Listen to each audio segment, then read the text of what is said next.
I did a video recently about debunking flat Earth. With history, it seems to have been pretty well received, so I started working on another one on a different but similar subject. I'll keep it a surprise. But a couple of weeks ago, YouTuber SciManDan released a video called Flat Earthers' Math Destroys Itself, debunking Eric Dubay. And while Eric doesn't get anything right in his video, I think Dan grants him way too much and just lets some crazy stuff slide. It made me a little nuts, so I thought I would try making a hopefully quick video about it.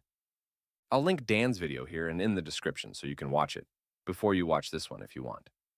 Now look, Dan does a great job showing why Eric is entirely wrong, and I'm not going to say otherwise. Dan is much better at this than I will ever be, and clearly knows about all sorts of things I don't. But he also misses some really basic things in Eric's argument, which I don't think anyone should ever miss, and should always call out when a flat earther claims them. So, what's got me so bothered? At around 3:56 in his video, Dan excerpts this from Eric's video. Ancient astronomical tools like planispheres, astrolabes, and sextants were all built and used on the basis of a geocentric flat Earth to determine the distances to the sun, moon, and stars. And then at about 4:46, he excerpts this and points out how Eric is wrong. Simple trigonometric calculations could be made between two locations to determine the distance to the sun. For example, one location might observe the angle to the sun at 84 degrees above the horizon, and a second location observes the same angle to the sun of 84 degrees as well.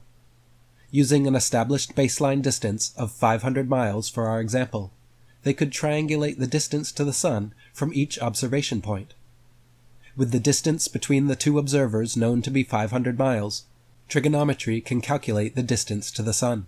Here's the problem with your way of thinking, Eric. If the Earth were flat and the sun was close and the sun's rays were fanning out, which is what you believe, then the result of this triangulation would completely depend on how far apart the observers are. Observers 500 miles apart, both seeing the sun at an angle of 84 degrees, gives you a sun height of around 3,800 kilometers. However, two observers 100 meters apart would both see the sun at 84 degrees above the horizon, and that would give you a sun height of around 470 meters. So the argument Dan is having here with Eric is about math, geometry, and measuring the distance to the sun. Dan here is completely correct that Eric's use of trigonometry is terrible, and the distance between observers will completely skew the result. For the love of God, Eric shows an example of measuring the distance to a mountain on the Earth. The sun is not on the Earth. But he's missing out so much. First things first, Eric's entire statement is incorrect. None of the devices he shows in the meme were built to measure distances to the sun, moon, and stars on any kind of Earth. How, for example, would a planisphere or spirit level measure the distance to a star? At most, if they have anything to do with celestial objects, they were meant to measure the angle from the horizon to a celestial object. And they were not built on the basis of a geocentric flat Earth. For reasons I'm going to show, most wouldn't even work on a mythical flat Earth. And Dan doesn't really shoot any of this down. If anything, in my opinion, he grants Eric some of these points. Earlier, he says this.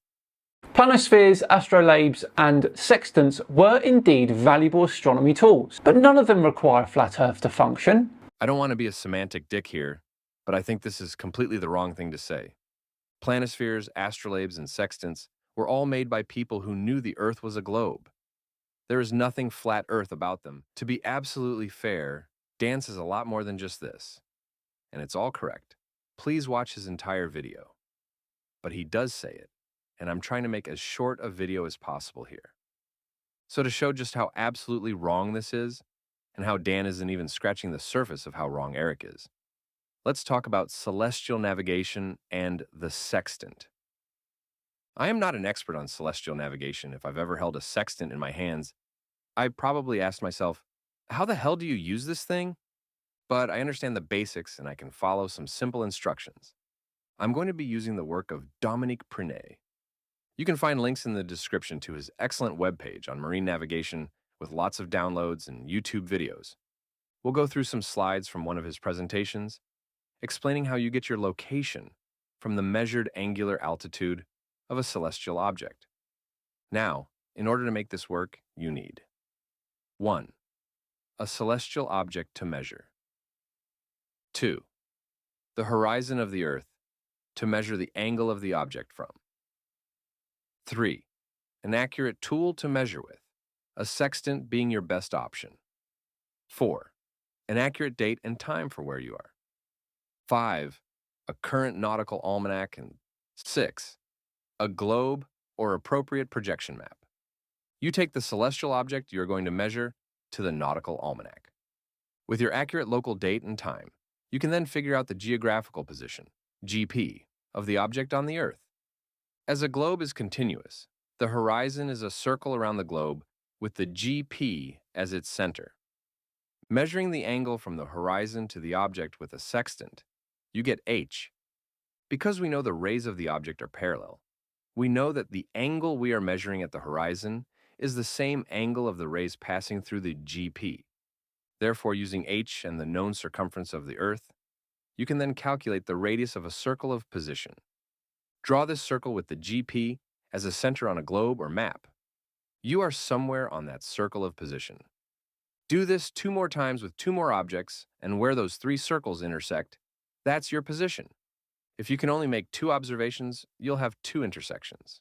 But since those 2 points will be hundreds or thousands of kilometers apart, you should be able to figure out which one is right. Okay, so what does this have to do with 2 guys arguing about whether or not you can measure the distance to the sun with a sextant? Well, let's focus in on this line here that's marked Earth's horizon, and let's follow it over here. What's that? It's a curve, the curve of the Earth.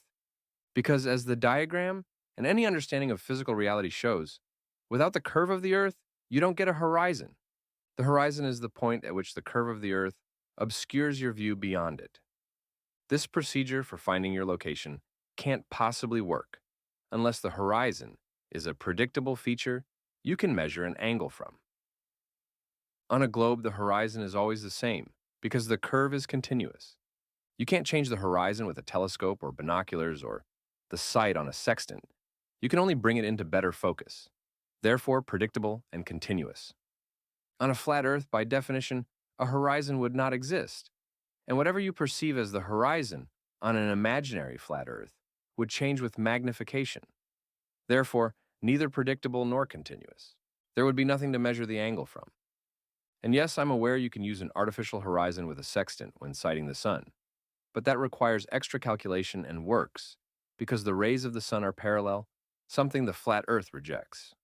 Eric and all flat earthers fundamentally don't understand that the procedure isn't using the angle of the object to the horizon to measure the distance to the object and objects on the Earth. It's not doing that at all. That's irrelevant. It's using the angle from the horizon and the nature of parallel lines passing through a circle, and therefore a globe, as a reference to draw a circle of known size on a globe. To really grasp this, take a look at this diagram that shows how the curve of the Earth allows concentric circles of position to be drawn from the same geographic point. This is not possible on a flat Earth. You cannot translate this procedure to a plane. Don't bother trying, you'll give yourself a headache. The only way you could do this is by convincing yourself that somehow celestial objects create a horizon to measure from on a flat Earth in the required position somewhere below them. I'm pretty sure flat earthers could convince themselves that's possible. It probably has something to do with diffraction. Further, the nautical almanac, without which the sextant would be useless, is explicitly based on a globe Earth.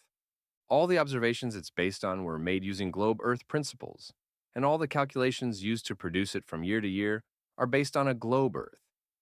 You cannot translate the nautical almanac to a flat Earth map, because no actual flat Earth map exists. And it wouldn't work if one somehow did. In the example, Eric and Dan are arguing about Eric could not take his measurement because Eric has no horizon to take a measurement from. If Eric ever shows a horizon that isn't a line of hills or something like that, and claims it's the horizon on a flat Earth, the immediate response should only be, "You're seeing the curve of the Earth." If it is hills, the answer is, "That's just hills." None of those tools that Eric showed in his meme were designed to be used on a geocentric flat Earth, because humans never lived on a geocentric flat Earth. We never took any measurements or observations of a flat Earth, because the flat Earth never existed. In fact, the observations that ancient people made, assuming the Earth was geocentric or flat, generally turned out to be wrong in some way, which eventually led to some of them figuring out the Earth was round because their flat Earth predictions didn't work. Who knows, maybe lots of them figured out the Earth wasn't flat and we've just never found the evidence. Which is the whole point of my first video, that you can't map a flat Earth as a globe and expect those maps to work, which they quite obviously do. There was not a time in the past when the Earth could have been flat or round, just waiting for the right observation to be made. It has always and only ever been a globe, and there is never going to be an observation that will make the Earth flat. And look, Dan isn't the only one who does this. Recently, Dave McKeegan did a video thoroughly debunking Nathan Oakley on his "The Earth is Measured Flat" nonsense. It's 40 headache-inducing minutes long. He's right in everything he says. He even tangentially makes my "how do we have working globe Earth maps if the Earth is flat" argument at one point. But he never outright says, as far as I can tell, the horizon isn't possible on a flat Earth. And that's something I think needs to be said over and over and over again. I'm not familiar with all of Dan's work. I haven't and am not going to watch every video Dan has ever made. Maybe he has covered these topics specifically and said there can't be a horizon on a flat Earth. I believe he should say it every time, though. We should never ever grant any aspect of the flat Earth, because it never existed and never could exist. The only answer to a flat earther's claim that they have observed, or could observe something on a flat Earth, should always be, that's not true, because the Earth is not, has never, and will never be flat. Thanks for watching.